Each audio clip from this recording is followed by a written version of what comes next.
You need wood, oil, and gas to survive in an ice age.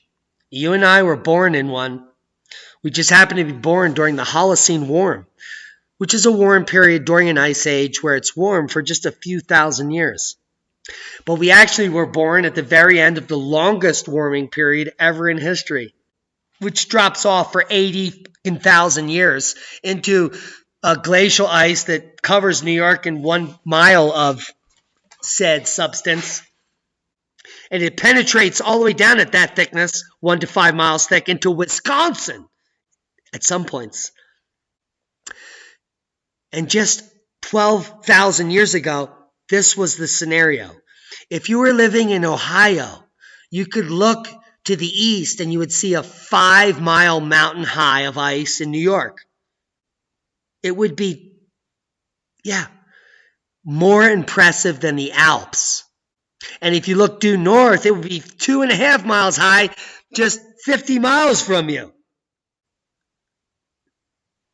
This is 12,000 years ago. We're not talking billions and billions of years. 12,000 years ago.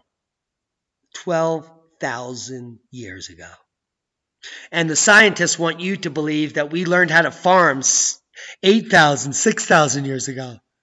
That's when the Mesopotamians learned farming. But the research coming out this month is showing that Talek Tepe, just east of Göbekli Tepe, is dated at the youngest at 12,500, which means it's older than 12,500 years ago, where they made jewelry, had advanced burials, had communities and buildings and community centers, places of worship, were astrotheologians. They knew astronomy and plasma physics better than we know today. They knew about declination, precession of the equinoxes, and so on and so forth. The entire world had been mapped to geosynchronous specificity that we've only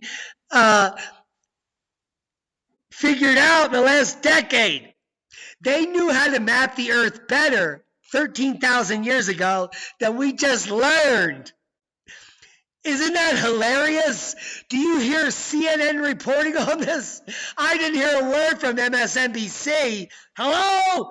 The AASSS, the Accredited Association of Asshole Scientists, that are telling us Göbekli Tepe was a skull cult. They ate people. They're hunter-gatherers. These people were geniuses. They knew how to not harm the planet, not pollute the earth. They didn't have to quarry shit. They didn't have to bury their waste. There is no remnants of plastic or other toxins, PCB, TCE, broken ozone, broken atmosphere, broken humanity, broken immune system. Fuck you, science.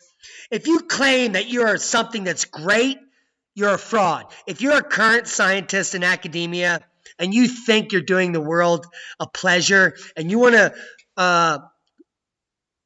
debate me, please email me, oppenheimerranch@gmail.com. oppenheimerranch@gmail.com. There's not a single scientist with the cojones that is peer-reviewed, that is in the system, I'm tenured, that would ever come on my show, because not only would I embarrass them, but I would defame them and I would lose their job. The second they came on the show, if they stayed for more than 30 minutes, I would decimate them. I have so many facts locked in this head based on science that I learned. And I continue to delve into the facts day after day while they delve into the propaganda and the bullshit machine that allows them to get the funding to lie to you, to lie to your children, that you pay tens of thousands of dollars, that they go to university to be indoctrinated so they can get a bullshit job and perform and get the 501c3 and the 401k. And I need retirement. I need to pay hundreds of thousands of dollars to get my children into Cambridge. It's worth it.